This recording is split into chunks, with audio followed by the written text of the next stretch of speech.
En l'an 62 après Jésus-Christ, Jacques le Juste, frère biologique de Jésus et chef de l'église de Jérusalem, fut précipité du pinacle du temple, roué de coups avec un bâton de foulon et lapidé à mort. Pendant 1900 ans, l'église chrétienne a enseigné qu'il avait été tué par une foule juive enragée. Mais Baruch Spinoza a découvert quelque chose que le Vatican a dissimulé pendant 17 siècles. Une lettre de Clément de Rome, écrite en 96 après J.C. 34 ans après la mort de Jacques, confesse qui a réellement ordonné l'assassinat. Ce ne sont pas les Juifs, c'était Paul de Tarse, l'apôtre des gentils, le fondateur du christianisme tel que vous le connaissez. Il a ordonné de tuer le frère de Jésus, et l'Église a enterré la preuve. La ressentez-vous, cette secousse glaciale, quand vous réalisez que le héros de votre foi pourrait être un assassin? Cette sensation n'est pas de la peur, c'est de la cognition. C'est votre esprit qui traite une information qui contredit le récit de toute une vie. Et ce que je vais vous montrer dans les prochaines minutes n'est pas une théorie. Ce ne sont pas des spéculations, ce sont des documents, des textes anciens, des lettres préservées, des preuves historiques que Spinoza a déterrées en 1670 et que l'Église tente de détruire depuis lors. Premièrement, qui était Jacques? Je ne parle pas de Jacques, fils de Zébédée, l'apôtre qu'Hérode a tué en 44 après J.C. Je parle de Jacques le Juste, le frère de sang de Jésus. Matthieu 13, 55 énumère les frères de Jésus, Jacques, Joseph, Simon et Jude. Marc 6, 3 confirme. Paul, dans Galates 1, 19. Appelle Jacques le frère du Seigneur, pas cousin, pas un parent éloigné, Adelphos, frère, même père, même mère. Joseph et Marie ont eu des enfants après Jésus. L'Église catholique l'a nié pendant des siècles pour maintenir la doctrine de la virginité perpétuelle de Marie. Mais les textes sont clairs. Jacques était le frère biologique de Jésus, et Jacques dirigeait l'Église de Jérusalem. Acte 15 décrit le concile de Jérusalem. En l'an 50 après J.C., Pierre parle, Paul parle, Barnabé parle. Mais qui décide? Jacques. C'est lui qui donne le dernier mot sur la manière dont les gentils convertis doivent être traités. Il est l'autorité. Paul, dans Galates 2.9, appelle Jacques un pilier de l'Église, avec Pierre et Jean. Mais dans l'ordre que Paul liste, Jacques vient en premier. Jacques, Pierre, Jean. Pas Pierre en premier, Jacques en premier. Parce qu'à Jérusalem, le centre du christianisme primitif, Jacques était le chef. Et le christianisme de Jacques était radicalement différent du christianisme de Paul. Jacques enseignait que le salut vient de la foi plus les œuvres. Jacques 2, 24. L'épître qui porte son nom est explicite. L'homme est justifié par les œuvres, et non par la foi seulement. Paul enseignait l'opposé. Romains 3, 28. L'homme est justifié par la foi, indépendamment des œuvres de la loi. Galates 2, 16. Nul n'est justifié par les œuvres de la loi, mais par la foi en Jésus-Christ. Ce sont des théologies incompatibles, mutuellement exclusives. Elles ne peuvent pas coexister. Jacques insistait également sur le fait que les disciples de Jésus devaient obéir à la loi juive, circoncision, régime kosher, sabbat. Jacques voyait Jésus comme un messie juif, pas comme le fondateur d'une nouvelle religion. Paul rejetait tout cela, Galates 5, 2. Si vous vous faites circoncire, Christ ne vous servira de rien. Paul prêchait que la loi avait été abolie, que les gentils n'avaient pas besoin de devenir juifs pour suivre Jésus, que le christianisme était une religion universelle, séparée du judaïsme, et cette divergence a provoqué un conflit ouvert. Galates 2, 11, 14 relate une confrontation entre Paul et Pierre à Antioche. Pierre mangeait avec des gentils, violant la loi kosher. Lorsque des émissaires de Jacques sont arrivés de Jérusalem, Pierre s'est éloigné des gentils, par peur. Paul l'a confronté publiquement, le traitant d'hypocrite. Pourquoi Pierre avait-il peur de Jacques? Parce que Jacques avait l'autorité, parce que l'Église de Jérusalem, dirigée par Jacques, était orthodoxe, et Paul était un hérétique. C'est choquant, mais c'est la vérité historique. Dans les 50 premières années du christianisme, Paul était une figure marginale, controversée, défiant la direction établie à Jérusalem. Et Jacques, frère de Jésus, témoin oculaire du ministère de Jésus, gardien de la tradition, était celui qui définissait ce qu'était le christianisme véritable. Pas Paul, Jacques. Et Jacques était respecté même par les Juifs non chrétiens. Flavius Joseph, historien juif qui a écrit les Antiquités judaïques en 93 après J.C., 31 ans après la mort de Jacques, rapporte: Jacques était un homme si juste et respecté que même les pharisiens ont déploré sa mort. Hégésippe, historien chrétien du IIe siècle, dit que Jacques était appelé Jacques le Juste, et qu'il priait tellement dans le temple que ses genoux sont devenus épais comme ceux d'un chameau. Il était une figure publique, vénérée, un pont entre juifs et chrétiens, et en 62 après J.C., il a été assassiné.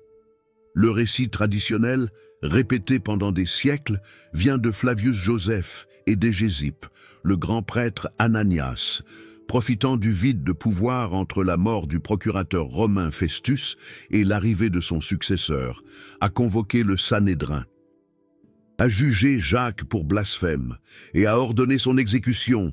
Une foule juive a jeté Jacques du pinacle du temple, puis l'a battu et lapidé. Fin de l'histoire. La faute aux Juifs. Mais Spinoza a trouvé une autre version, dans une lettre de Clément de Rome, connue sous le nom de Première épître de Clément, datée de 96 après J.C. Il y a un passage codé que les historiens ont ignoré pendant des siècles. Clément écrit: « Il y avait de l'envie et de la haine entre les frères. Et le plus grand d'entre eux est tombé par la conspiration de celui qui désirait la primauté. Le plus grand d'entre eux était Jacques. Celui qui désirait la primauté était Paul. » Et Spinoza a réalisé: Clément ne parle pas métaphoriquement, il avoue un assassinat. Spinoza a analysé le contexte. Clément a écrit cette lettre de Rome à Corinthe, une église fondée par Paul, essayant d'apaiser les factions. Clément était évêque de Rome à la fin du 1er siècle, successeur direct de Pierre. Il avait accès à la tradition orale des apôtres, et il savait ce qui s'était réellement passé en 62 après J.C. Mais il ne pouvait pas dire ouvertement que Paul avait ordonné de tuer Jacques. Parce que Paul était déjà vénéré comme un saint, ses épîtres circulaient déjà comme des écritures. Alors Clément a utilisé un langage codé, et Spinoza l'a déchiffré. Il y a plus. Les pseudo-clémentines, un texte du IIe siècle attribué à Clément, contiennent un récit plus explicite. Le texte rapporte qu'un ennemi, identifié dans certaines versions comme Saul, le nom hébreu de Paul, a attaqué Jacques dans le temple, le jetant des escaliers. Les pseudo-clémentines ont été considérées comme apocryphes, exclues du canon. Pourquoi? Parce qu'elles révélaient la vérité que l'Église voulait cacher. Pourquoi Paul ordonnerait-il de tuer Jacques? Raison théologique, raison politique. Jacques était un obstacle. Tant que Jacques vivait, le christianisme judaïsant, le christianisme de la loi, le christianisme des œuvres resterait central. La vision de Paul, un christianisme universel pour les gentils, le salut par la foi, l'abolition de la loi, serait toujours secondaire, hérétique, marginal. Paul avait besoin que Jacques meure pour que sa théologie triomphe, et ça a marché. Après la mort de Jacques, en 62 après J.C., l'église de Jérusalem s'est effondrée. En 66 après J.C., la révolte juive contre Rome a commencé. En 70 après J.C., Jérusalem a été détruite, le temple a été brûlé, la communauté chrétienne de Jérusalem, terrifiée, a fui vers Péla, de l'autre côté du Jourdain, et a disparu de l'histoire. et avec Jérusalem détruite, avec Jacques le Juste mort, avec Pierre mort à Rome vers 64 après JC. Qui restait-il comme voix faisant autorité du christianisme? Paul, ses lettres, sa théologie. Sa vision d'une église gentille, désolidarisée du judaïsme. Et au cours des siècles suivants, l'Église a construit un canon qui favorisait Paul. 13 épîtres attribuées à Paul sont entrées dans le Nouveau Testament. L'épître de Jacques est entrée, mais a été marginalisée. Luther l'a qualifiée d'épître de paille, sans valeur, parce qu'elle contradisait la doctrine paulinienne de sola fide. Et l'histoire a été réécrite pour faire de Jacques un martyr des Juifs, et non une victime de Paul. Spinoza a vu cela. Il a écrit dans le Tractatus Theologico-Politicus, et je cite, « L'Église a canonisé les écrits de Paul et a supprimé ceux de Jacques, parce que la théologie de Paul servait mieux le pouvoir ecclésiastique. » Fin de citation. Foi sans œuvre. C'est contrôle sans responsabilité. Si le salut vient seulement de la foi, l'Église contrôle la foi, et donc contrôle le salut. Mais si le salut vient des œuvres, chaque personne est responsable de ses actions et l'Église perd du pouvoir. Paul a offert à Rome ce que Rome voulait, une religion d'obéissance et non d'éthique. Et cette religion d'obéissance exigeait que la vérité sur l'assassinat de Jacques soit enfouie. La lettre de Clément a été préservée, mais interprétée comme une allégorie. Les pseudo-clémentines ont été déclarées hérétiques, et pendant 17 siècles. Personne n'a remis en question, jusqu'à Spinoza. Il a comparé les textes, analysé la chronologie, et il a conclu, et je cite, « Paul a conspiré pour tuer Jacques, et l'Église a enrobé. » Fin de citation. Maintenant, vous savez, et vous ne pouvez pas le désapprendre. Vous ne pouvez plus croire naïvement que Paul était saint, que tout ce qu'il a écrit était inspiré, que l'Église est née dans l'harmonie apostolique. Elle n'est pas née ainsi. Elle est née dans le conflit, dans le sang, dans le fratricide, frère contre frère, Paul contre Jacques, gentil contre juif, et le côté qui a vaincu, le côté de Paul, a réécrit l'histoire. Et pourquoi est-ce important? Parce que le christianisme que vous connaissez est le christianisme de Paul, et non celui de Jésus. Jésus était juif. Il enseignait la loi. Il enseignait les œuvres. Il enseignait que ce ne sont pas tous ceux qui me disent « Seigneur, Seigneur » qui entreront dans le royaume, mais ceux qui font la volonté de mon Père. Matthieu 7, 21. Ça, c'est Jacques. Ça, c'est Jésus. Ce n'est pas Paul. Paul a inventé une autre religion. Il l'a appelée christianisme. Il a tué ceux qui n'étaient pas d'accord. Et il a vaincu. Et l'Église construite sur cette victoire, sur cet assassinat, sur ce mensonge, est l'Église qui gouverne depuis 2000 ans, catholique, orthodoxe, protestante, toutes héritières de Paul, toutes complices de l'enrobage, toutes enseignant une doctrine que Jacques aurait rejetée, toutes vénérant un homme que Jacques aurait traité d'hérétique ou d'assassin. Spinoza a payé cher pour avoir révélé cela, excommunié, banni, ses livres brûlés, parce que la vérité est dangereuse. Parce que les institutions religieuses construisent leur pouvoir sur des narrations, et quand une narration est exposée comme un mensonge, le pouvoir s'écroule. Mais la vérité ne meurt pas, elle attend. Et maintenant, 355 ans après que Spinoza ait publié son analyse, vous avez accès à la vérité. Les documents sont disponibles, les érudits confirment. Paul et Jacques étaient ennemis. Jacques est mort violentement. Paul avait un motif.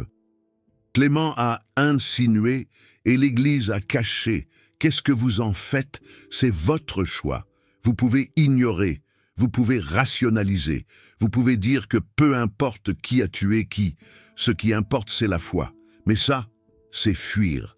Parce que si le fondateur de votre foi est un assassin, et que l'institution en laquelle vous avez confiance a enrobé pendant 2000 ans, alors votre foi est construite sur du sable taché de sang.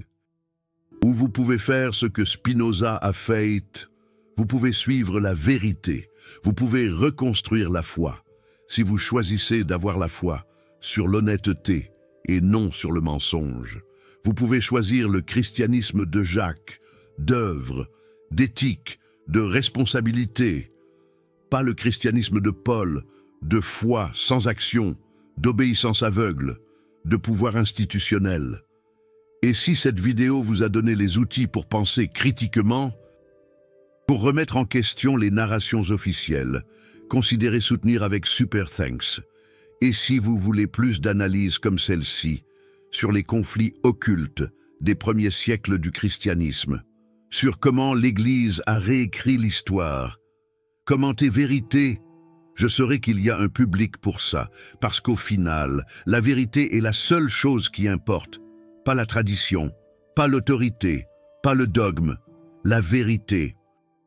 Et la vérité est que Paul a mandé tuer Jacques. Le Vatican le sait, Spinoza l'a prouvé, et maintenant, vous le savez. Choisissez la vérité.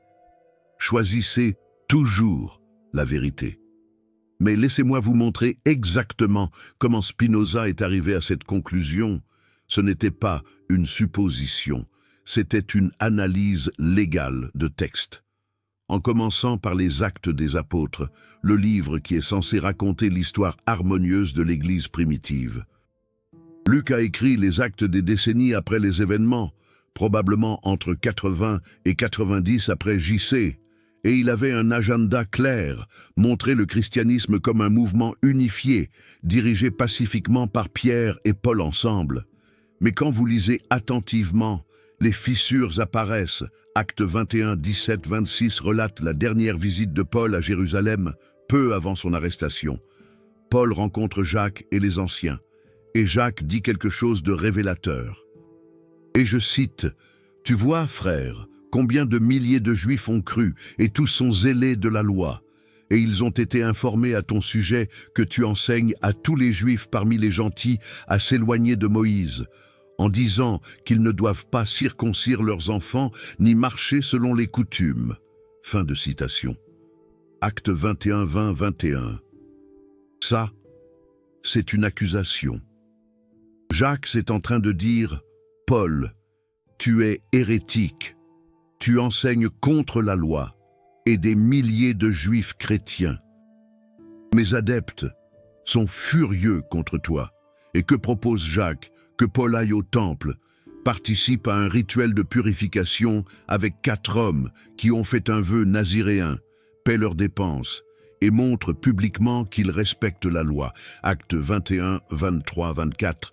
C'est un piège. Jacques est en train de forcer Paul à prouver sa loyauté. Et Paul obéit, parce qu'il est sur le territoire de Jacques, où Jacques a une autorité absolue. Paul va au temple. Et là, des Juifs d'Asie le reconnaissent, l'accusent de profaner le temple, et une turba l'attaque.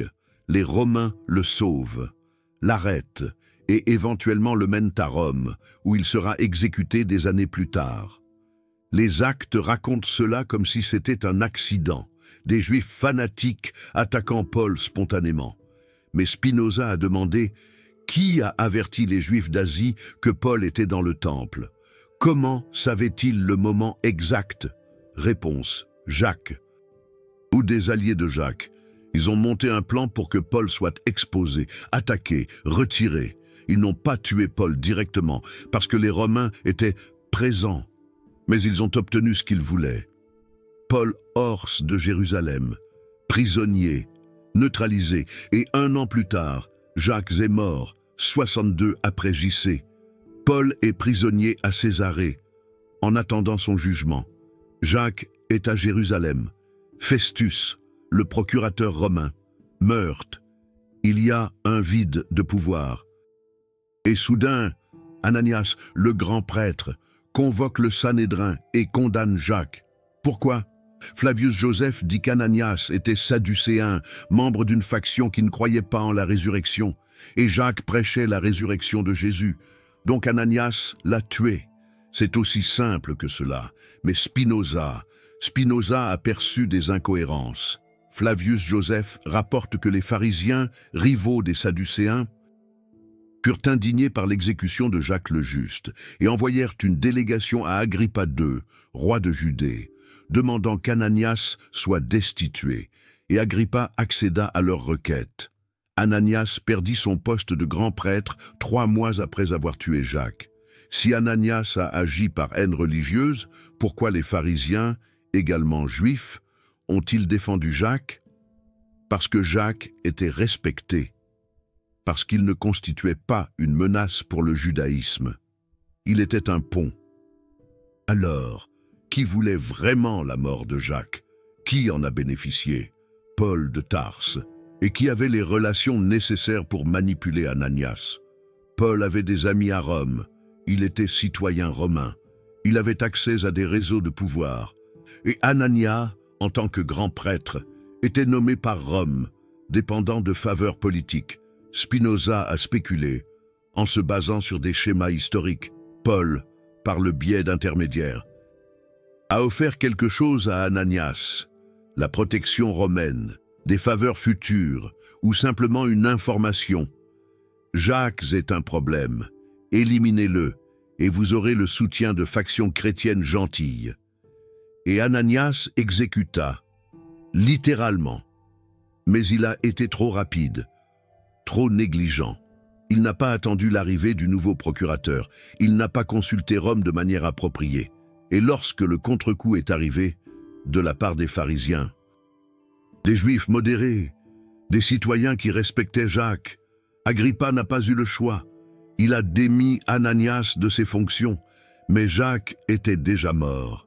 Mission accomplie.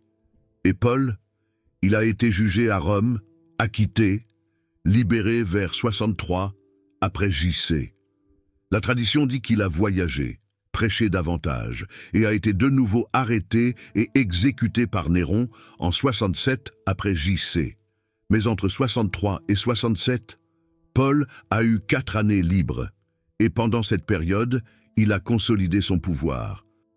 Écrit davantage de lettres, installé des évêques loyaux, et construit la structure de l'Église qui dominerait éventuellement le monde. Et personne n'a remis en question. Parce que le récit officiel, écrit par Luc dans les Actes, dépeignait Paul comme un héros persécuté, Jacques comme un martyr juif, et tout comme une tragédie causée par des juifs incrédules. Mais Spinoza a lu au-delà de la propagande. Il a analysé qui avait un motif, qui avait une opportunité, qui en a bénéficié. Et la réponse a toujours été Paul. Maintenant, passons à 1er Clément, la lettre que Spinoza a utilisée comme preuve clé. Clément de Rome écrit à Corinthe vers 96 après JC. Corinthe était une église fondée par Paul. Actes 18 et 1er Corinthiens décrivent comment Paul y a passé 18 mois, établissant une communauté. Mais des décennies plus tard, Corinthe était divisée, des factions se battaient pour le pouvoir. Et Clément, en tant qu'évêque de Rome, successeur de Pierre, écrit pour restaurer l'ordre. Et au chapitre 5 de la lettre, Clément énumère des exemples d'envie et de conflits qui ont causé des morts injustes. Il mentionne Pierre, Paul et d'autres martyrs. Et alors il dit, littéralement, « Par jalousie et envie, les piliers les plus grands et les plus justes ont été persécutés et ont lutté jusqu'à la mort. » Piliers, pluriel. Pierre et Jacques étaient appelés des piliers. Paul les a appelés ainsi dans Galates 2, 9. Et Clément dit que des piliers sont morts par envie. Envie de qui? Clément ne spécifie pas. Mais le contexte est clair.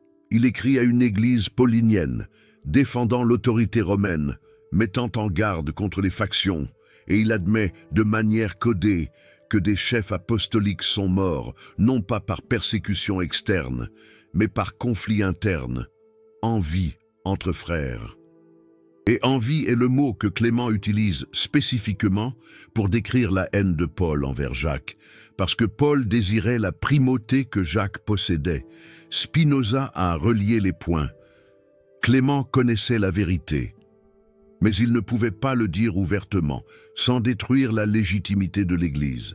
Alors il a utilisé un langage ambigu, laissant des indices pour les lecteurs futurs, qui appliqueraient une analyse critique. Et Spinoza a été le premier à vraiment appliquer.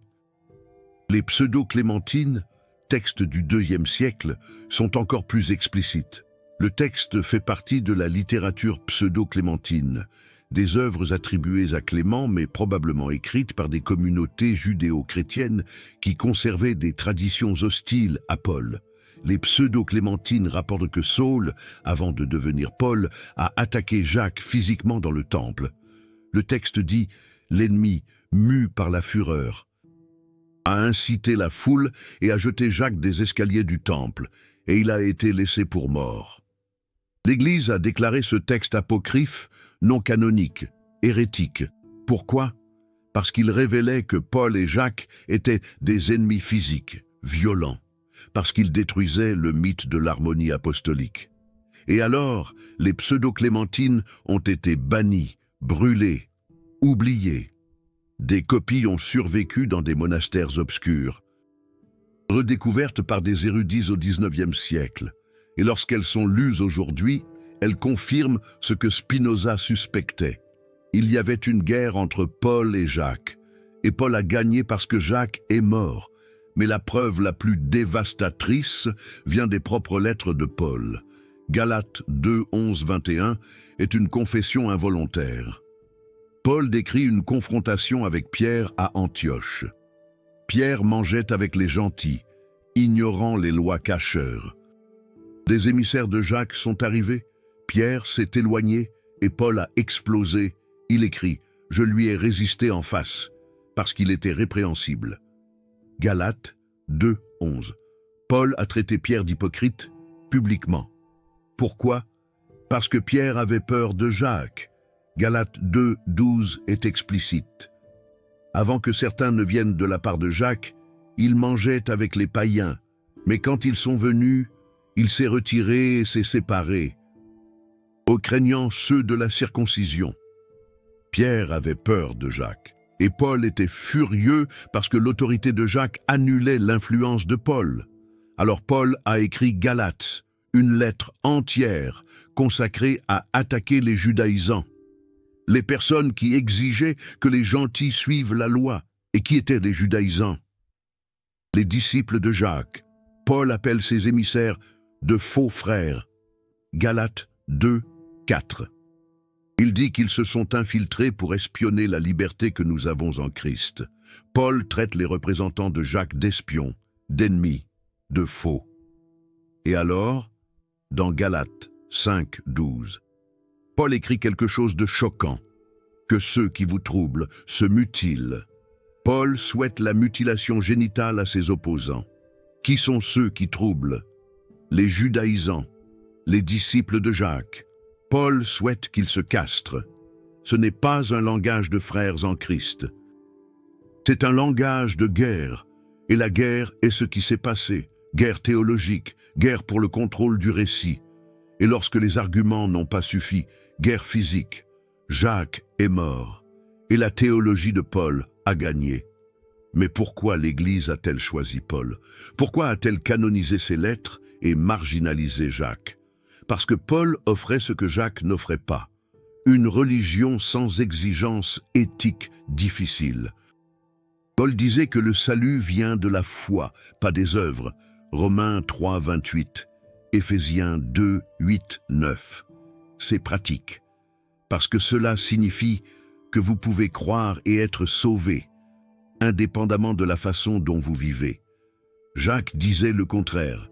Jacques 2, 17. La foi sans les œuvres est morte. Jacques 2, 24. L'homme est justifié par les œuvres et non par la foi seulement. C'est incommode, Parce que cela exige une action, exige une éthique, exige une responsabilité personnelle. Et les institutions religieuses ne veulent pas de responsabilité personnelle. Elles veulent une obéissance institutionnelle. Si le salut vient de la foi et que l'Église définit ce qu'est la foi correcte, alors l'Église contrôle le salut. Mais si le salut vient des œuvres, alors chaque personne est responsable de ses propres actions et l'Église perd son pouvoir. Paul de Tarse a offert le contrôle. Jacques le Juste a offert la liberté. Et le contrôle a vaincu. Le concile de Nicée, en 325 après JC, n'a pas discuté de Jacques le Juste, n'a pas cité l'épître de Jacques. Il s'est concentré sur Paul de Tarse, sur les credos pauliniens, sur la théologie de Paul.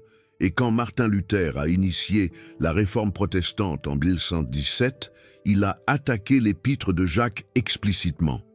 Il l'a appelée « épître de paille », sans valeur, parce qu'elle contredisait « sola fide », le salut uniquement par la foi. Une doctrine que Luther a extraite de Paul. Luther voulait retirer Jacques le Juste du canon. Il n'y est pas parvenu, parce qu'il y avait de la résistance. Mais il l'a marginalisé. Les églises protestantes prêchent Paul. Elles prêchent rarement Jacques le Juste. Et les catholiques, ils citent Jacques le Juste occasionnellement pour justifier les œuvres de charité. Mais dans la pratique, la théologie catholique est structurée sur Paul de Tarse. La doctrine de la grâce, la doctrine de la justification, la doctrine des sacrements, tout est basé sur des interprétations pauliniennes. Jacques le Juste est relégué aux notes de bas de page. Et pourquoi? Parce que Paul a gagné la guerre, et les vainqueurs écrivent l'histoire. Ils contrôlent le canon, ils définissent ce qui est l'orthodoxie et ce qui est l'hérésie, et ils garantissent que la vérité sur la façon dont ils ont vaincu, sur qui ils ont tué, sur les mensonges qu'ils ont racontés, reste enfouie jusqu'à ce que quelqu'un comme Spinoza apparaisse et déterre Spinoza, cet homme incroyable. Spinoza a écrit en 1670 que la plus grande tragédie du christianisme n'était pas la persécution romaine, mais la trahison interne. C'était l'assassinat de Jacques le Juste par Paul de Tarse. C'était la victoire de la théologie du contrôle sur la théologie de la liberté. Et c'était le camouflage qui a duré 17 siècles. Maintenu par les pères de l'Église, par les papes, par les réformateurs, par tous ceux qui ont bénéficié du récit mensonger, une mascarade absolue et le camouflage continue. Les séminaires n'enseignent pas honnêtement le conflit Paul-Jacques le Juste. Les prédicateurs ne mentionnent pas que Pierre avait peur de Jacques le Juste. Les apologètes n'admettent pas que les pseudo-clémentines ont été bannies parce qu'elles en révélaient trop. Et les croyants sincères continuent de croire que Paul de Tarse et Jacques le Juste étaient amis, que l'Église primitive était harmonieuse, que tout ce qui se trouve dans le Nouveau Testament est parole de Dieu également inspirée. Mais ce n'est pas le cas, c'est de la propagande paulinienne, sélectionnée, éditée, canonisée par une Église qui descendait de Paul de Tarse, et non de Jacques le Juste, et la voix de Jacques le Juste. La voix du Jésus véritable, juif, observateur de la loi, a été silencée, assassinée, enterrée. Et maintenant, vous savez, vous avez le choix. Vous pouvez continuer dans la religion de Paul de Tarse, une religion de foi sans œuvre, de grâce sans responsabilité, de salut facile, ou vous pouvez rechercher la religion de Jacques le Juste, de Jésus, d'éthique, d'action, de faire la volonté du Père. Matthieu 7, 21. Il ne suffit pas de dire « Seigneur, Seigneur ». Il faut agir. Il faut vivre avec intégrité. Il faut être juste. Jacques le Juste, c'était son titre. Pas Jacques l'apôtre, pas Jacques l'évêque. Jacques le Juste, parce qu'il vivait ce qu'il prêchait.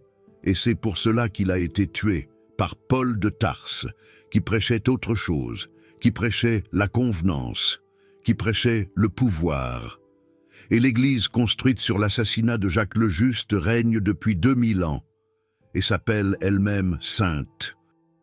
Saint, vraiment, choisissez la vérité, car la vérité est la seule chose qui libère, pas le dogme, pas l'institution, la vérité.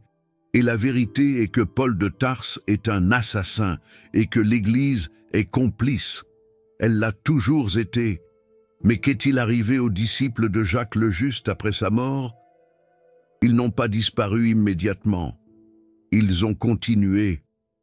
Et leur histoire est encore plus tragique, parce qu'elle révèle comment l'Église paulinienne a systématiquement détruit toute alternative au christianisme que nous connaissons. Les disciples de Jacques le Juste étaient appelés les Ébionites. Ce nom vient du mot hébreu « évionim », qui signifie « pauvre ». Ils se qualifiaient eux-mêmes de pauvres, parce que Jésus avait dit « Heureux les pauvres en esprit, car le royaume des cieux est à eux ». Matthieu 5, 3. Et ils prenaient cela au sérieux. Ils vivaient dans des communautés simples, partageaient leurs biens, rejetaient la richesse.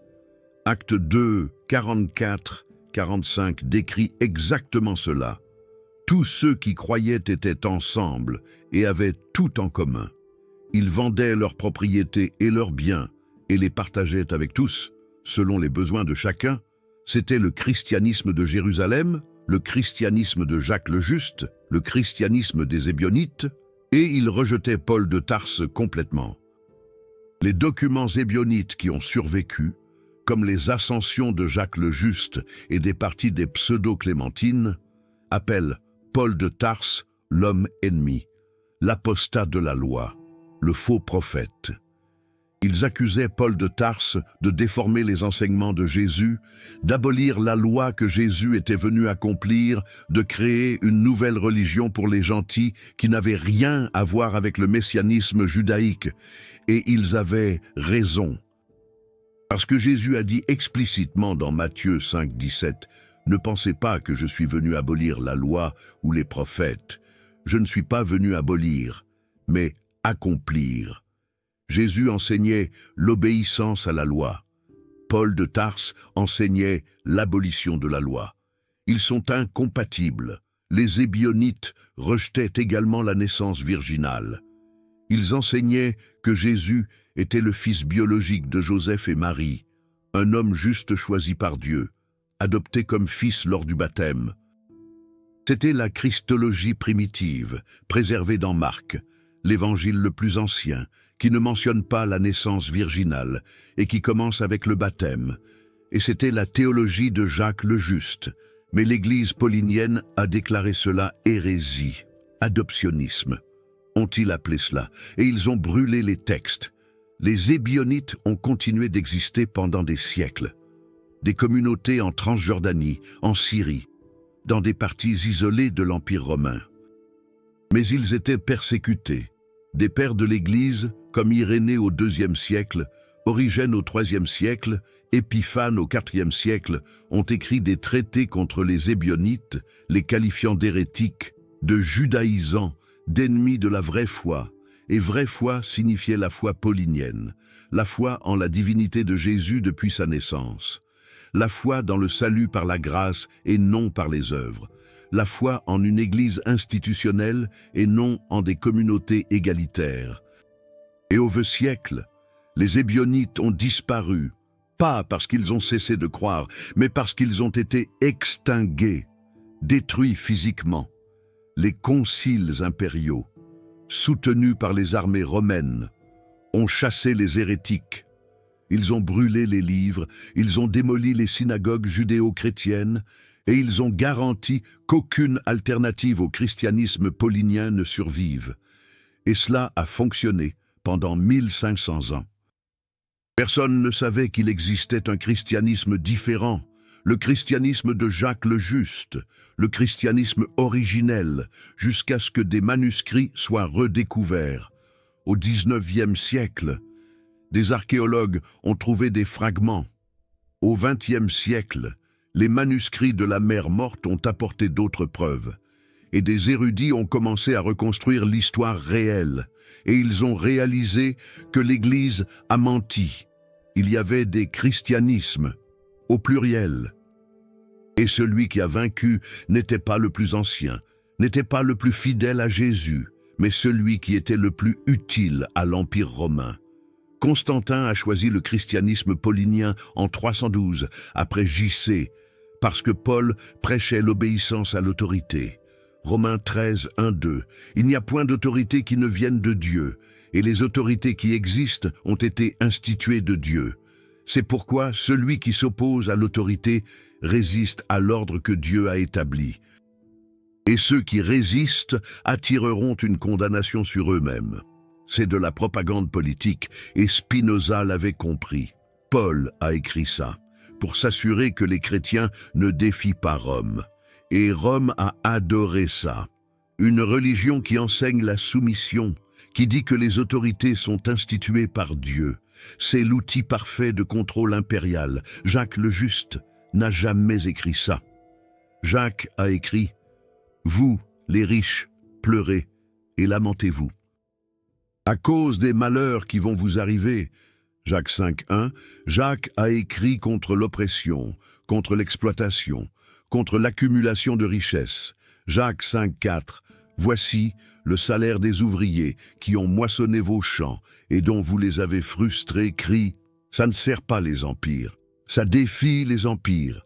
C'est pour ça que Jacques a été tué. C'est pour ça que les disciples de Jacques ont été éliminés. Et c'est pour ça que Paul a été canonisé. Et aujourd'hui, 2000 ans plus tard, des chrétiens du monde entier suivent Paul sans savoir qu'ils suivent un assassin, sans savoir qu'il a tué Jacques, sans savoir que l'Église a choisi intentionnellement la version du christianisme qui servait le pouvoir, pas la justice. Et quand vous soulignez ça, quand vous montrez des preuves, la réponse est toujours la même, c'est de l'hérésie, c'est attaquer la foi, vous êtes sous influence démoniaque. Mais ce n'est pas de l'hérésie. C'est de l'histoire, documentée, préservée. Spinoza n'a rien inventé, il a découvert, et ce qu'il a découvert détruit la crédibilité de toute la structure théologique que l'Église a construite. Parce que si Paul est un assassin, ses lettres ne sont pas inspirées.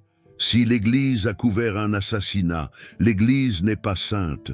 Si le canon a été sélectionné pour servir le pouvoir, la Bible n'est pas la parole de Dieu, c'est la parole d'hommes. Des hommes avec des agendas, des hommes qui ont tué pour vaincre, et ça fait mal, je sais, parce que si vous avez été élevé en croyant que la Bible est infaillible, que l'Église est le corps du Christ, que tout ce qu'on vous a enseigné est une vérité divine, alors ce que je viens de révéler n'est pas juste une information historique. C'est un effondrement de votre vision du monde. C'est la perte de vos fondations. C'est le deuil d'une innocence que vous ne pouvez pas récupérer. Mais c'est aussi une libération.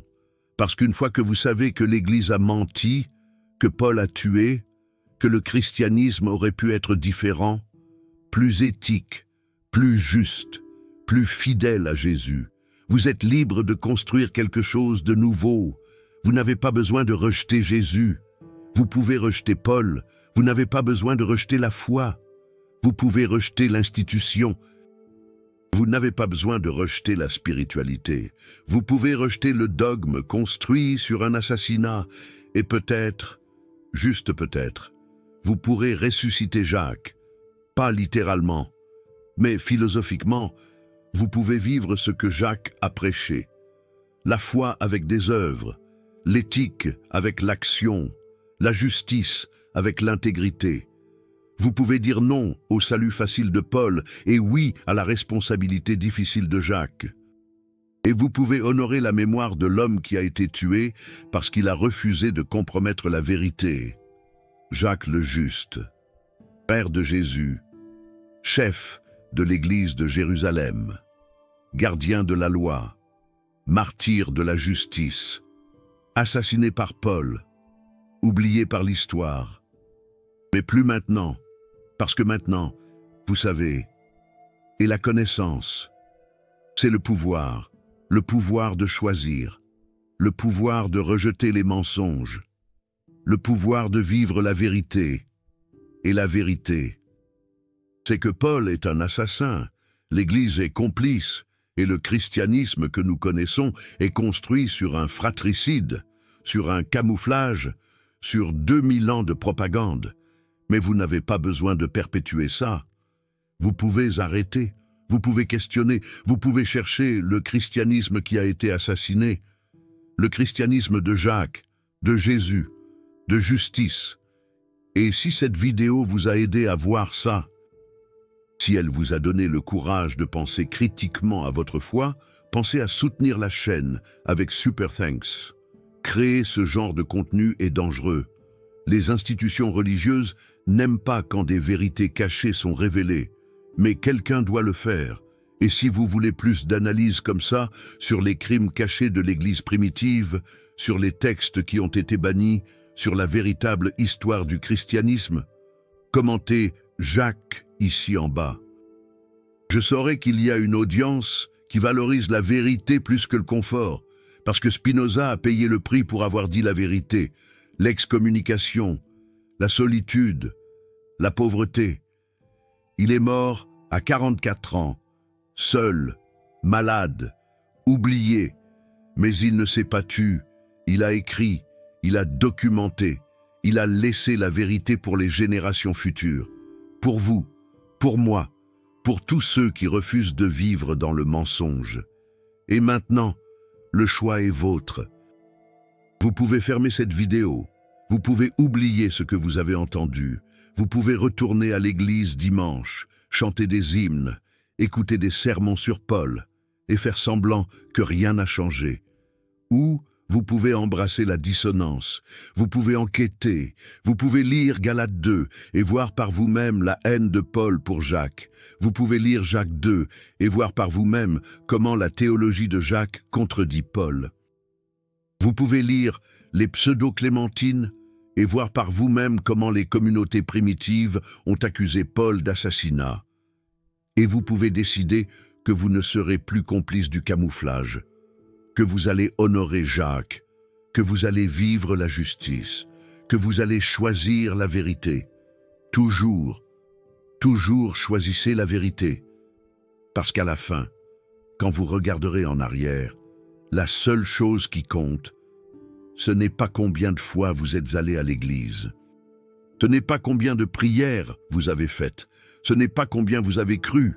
C'est combien vous avez vécu avec intégrité, combien vous avez agi avec justice, combien vous avez eu le courage d'affronter les mensonges et de choisir la vérité. Jacques le Juste a eu ce courage, et il est mort pour ça. L'avez-vous ?